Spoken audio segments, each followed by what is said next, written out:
Hello दोस्तों, नमस्कार। कैसे आप सभी। आज हम देखेंगे बंगाल के विभाजन से जुड़ी महत्वपूर्ण बिंदुओं के बारे में। आप जानते हैं बंगाल का विभाजन जो हुआ था 1905 ईस्वी में लॉर्ड कर्जन के द्वारा किया गया था। तो देखते हैं बंगाल विभाजन से जुड़े कुछ महत्वपूर्ण बिंदुओं के बारे में। अंग्रेजों ने बंगाल विभाजन के दो कारण बताए, एक प्रशासनिक कारण और एक राजनीतिक कारण। अंग्रेजों ने भारतीय जनता से कहा कि बंगाल का आकार बहुत बड़ा है, इसलिए यहाँ का विकास नहीं हो रहा है, इसलिए हम बंगाल को दो भागों में बांटेंगे, जिससे बंगाल का विकास है जो वो तेज़ी से होगा और बंगाल के विकास में हमें वृद्धि देखने को मिलेगी। और राजनीतिक कारण के द्वारा अंग्रेज़ों ने ब्रिटिश जो संसद में कहा कि हमें बंगाल का विभाजन इसलिए करना है क्योंकि बंगाल में क्रांतिकारी घटनाएं घटती रहती है और वहाँ पर राष्ट्रीय एकता में अधिक देखने को मिलती है और वहाँ पर भारतीय जो अंग्रेजी शासन है उसका विरोध करते रहते हैं, इसलिए हमें बंगाल की एकता को खंडित करने के लिए बंगाल का विभाजन करना होगा। इस प्रकार अंग्रेजों ने यहाँ पर दोहरा चरित्र अपनाया और भारतीयों को अलग कारण बताया और ब्रिटिश जो संसद है वहाँ पर अलग कारण बताया। अगर वास्तव में देखा जाए तो अंग्रेज़ों का जो मुख्य उद्देश्य था वो था बंगाल की एकता को खंडित करना, इसलिए उसने बंगाल का विभाजन करने की घोषणा करी और राष्ट्रीय एकता को खंडित करने का प्रयास किया। बंगाल विभाजन से जुड़ी प्रमुख तारीख 3 दिसंबर 1903 को बंगाल विभाजन का बिल है जो वो ब्रिटिश संसद में लाया गया, क्योंकि कोई भी भारत में जो कानून लागू होते थे वे ब्रिटिश संसद में बनते थे और वहाँ से जो बिल पास होता था वो भारत में लागू कर दिया जाता था।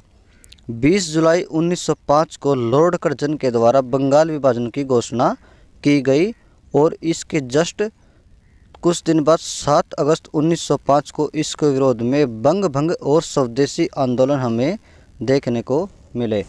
इसके द्वारा स्वदेशी वस्तुओं को बढ़ावा दिया गया और बंगाल विभाजन घोषणा है जो उसको रद्द करने की मांग की गई। 16 अक्टूबर 1905 को बंगाल का विभाजन कर दिया गया, मतलब इस दिन बंगाल का विभाजन प्रभावी हो गया और इस दिन को भारतीयों ने शोक दिवस और रविंद्रनाथ टैगोर के आह्वान पर रक्षाबंधन दिवस के रूप में मनाया गया। मतलब 16 अक्टूबर 1905 का दिन है जो भारत में शोक दिवस के रूप में मनाया गया और रविंद्रनाथ टैगोर ने इसे रक्षाबंधन दिवस के रूप में मनाया और भारतीय लोगों से अपील की कि वे राष्ट्रीय एकता को न खोए और आपसी भाईचारा बनाए रखे। ये अंग्रेज़ों की फूट डालो और राज करो की नीति है, हमें इसमें नहीं फंसना है। इसलिए रविंद्रनाथ टैगोर ने आपसी भाईचारा बनाने के लिए इस दिन को रक्षाबंधन दिवस के रूप में मनाने की घोषणा की। बंगाल विभाजन के कारण हमें यहाँ पर दो भाग देखने को मिले, एक था पूर्वी भाग और एक था पश्चिमी भाग।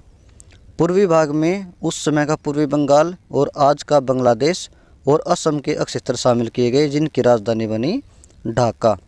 और पश्चिमी भाग में आज का पश्चिम बंगाल, बिहार और उड़ीसा के क्षेत्र और यहाँ की राजधानी कलकत्ता बनाई गई।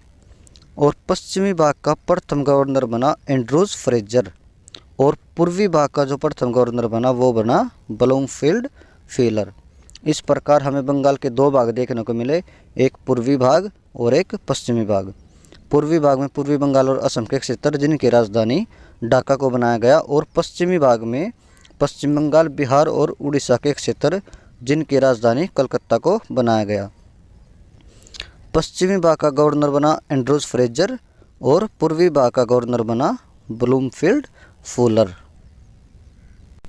इसके विरोध में भारत में बंग भंग आंदोलन और स्वदेशी आंदोलन देखने को मिला, जिसके कारण हमें कोई बड़े कदम देखने को मिले। 1906 में रविंद्रनाथ टैगोर ने भारतीय प्राच्य कला संस्थान की स्थापना की और भारतीय संस्कृति का फैलाव किया और इन्होंने भारतीय प्राच्य कला संस्थान की स्थापना 1906 में की। स्वदेशी बांधव समिति की स्थापना अश्विनी कुमार दत्त ने 12 साल में की। अश्विनी कुमार दत्त ने स्वदेशी बांधव समिति की स्थापना 12 साल में की और आचार्य प्रफुल्ल चंद्र राय ने बंगाल केमिकल स्वदेशी स्टोर क्योंकि स्वदेशी आंदोलन में स्वदेशी वस्तुओं को अपनाने का आह्वान किया गया था, इसलिए इनकी उपलब्धता बढ़ाने के लिए बंगाल में स्वदेशी केमिकल स्टोर की स्थापना जो करी वो करी आचार्य प्रफुल्ल चंद्र राय ने। और यहाँ पर हमें बहुत बड़े पैमाने पर विदेशी वस्त्रों का बहिष्कार देखने को मिला और उनकी सामूहिक होलियाँ जलाई गई। अनेक आंदोलन में स्कूली छात्र हो गए, नेता हो गए, सभी चौक चौराहे पर विदेशी वस्त्रों की होली जलाते थे और उनका बहिष्कार करने लगे और स्वदेशी को बढ़ावा देने की बात करने लगे। और इन्होंने खादी वस्त्र जो होते हैं उनके बढ़ावे को महत्व दिया।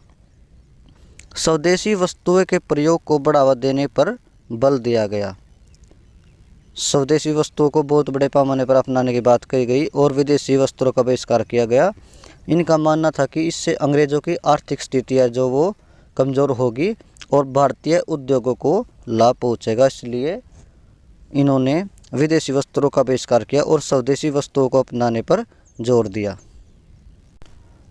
स्वदेशी शब्द का प्रथम बार प्रयोग दादा भाई नौरोजी ने 1906 के कलकत्ता का जो कांग्रेस अधिवेशन हुआ था उसमें किया। मतलब स्वदेशी शब्द का प्रथम प्रयोग किया था दादा भाई नौरोजी ने। महत्वपूर्ण प्रश्न है।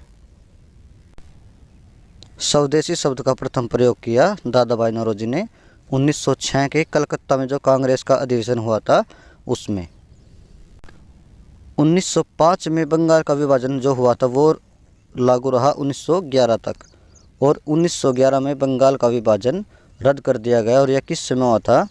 1911 में जॉर्ज पंचम, ये इंग्लैंड के किंग थे उस समय, जॉर्ज पंचम और इनकी पत्नी है जो मैरी, ये भारत में आए थे और इनके स्वागत में 1911 में दिल्ली दरबार का आयोजन किया गया था।